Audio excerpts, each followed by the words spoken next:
Bonjour tout le monde, Hugues de Kenko Massage. C'est ma deuxième capsule sur l'augmentation des prix liés à la COVID. Et j'ai remarqué que certains massothérapeutes, comme moi, n'augmentaient pas, d'autres augmentent légèrement, puis certains augmentent vraiment beaucoup. Alors, regarde la capsule jusqu'au bout, je vais t'expliquer ce qui justifie ou ne justifie pas une augmentation des prix dans les massages.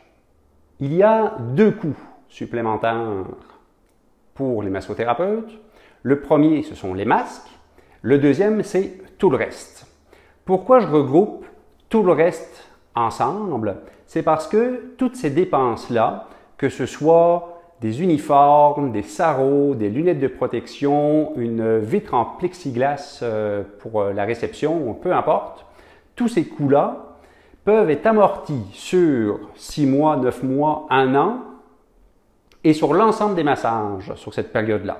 Donc, peu importe le montant, si on le divise par le nombre de massages effectués sur 6 mois à 1 an, finalement, l'amortissement est très minime. On parle peut-être de 50 sous par massage. La dépense la plus importante, ce seront les masques. Alors, un masque de procédure de qualité va coûter entre 1,30 $, 1,60 $ le masque. On va faire une moyenne, on va dire 1,50 $. Il faut 2 masques par massage, donc 3 $. Donc, quand tu additionnes les deux dépenses, les masques 3 $ et tout le reste 50 sous, on aurait une augmentation totale de 3,50 $. C'est un ordre de grandeur, on s'entend, mais ça donne une idée.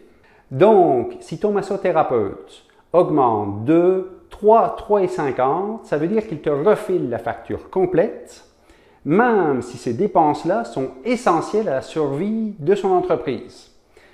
S'il n'achetait pas les masques, il ne pourrait juste pas pratiquer.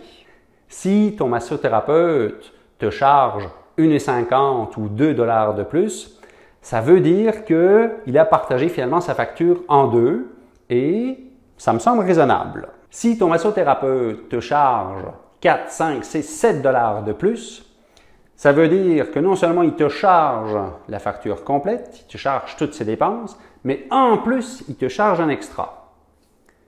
Quelle belle façon de te remercier de ta fidélité, n'est-ce pas? J'ai même une amie qui m'a partagé une publication où la massothérapeute non seulement chargeait des frais exagérés pour la COVID, mais en plus ne fournissait pas le masque.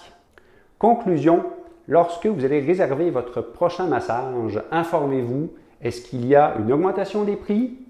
De combien? Et si c'est plus que 3 $, vous avez le pouvoir de négocier. Bonne journée et bon massage à tous!